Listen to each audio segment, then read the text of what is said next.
Jadi saya ucapkan tahniah kepada semua tuan-puan yang datang ke kita punya program ataupun acara yang bermakna pada hari ini untuk melihat kejayaan demi untuk kita mencipta kejayaan kita sendiri. Di sekolah menengah, saya mempunyai impian, saya mempunyai azam yang mana saya nak capai financial freedom ataupun bahasa zaman masa tu nak capai jutawan di usia sebelum 25 tahun. Jadi tuan-puan, saya mula buat bisnes semasa saya masih lagi sekolah. Dan saya cuba pelbagai bisnes. Saya masuk ke sekolah, saya masuk ke universiti tuan-puan.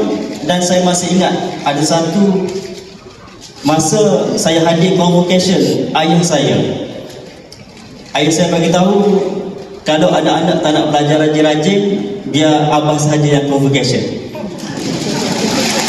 Jadi tuan-tuan, saya rasa pada masa tu saya target saya nak jadi anak yang pertama yang berjaya dalam pendidikan, dan saya nak jadi anak yang pertama yang kaya.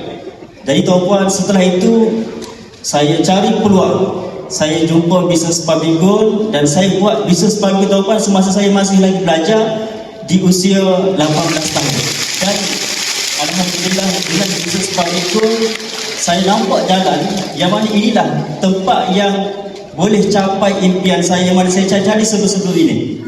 Dan tuan-puan, dengan bisnes Public Gold, alhamdulillah sebelum umur 25 tahun saya capai financial freedom, time freedom dengan bisnes Public Gold. Dan sukses is predictable. See you at the top. Assalamualaikum warahmatullahi wabarakatuh.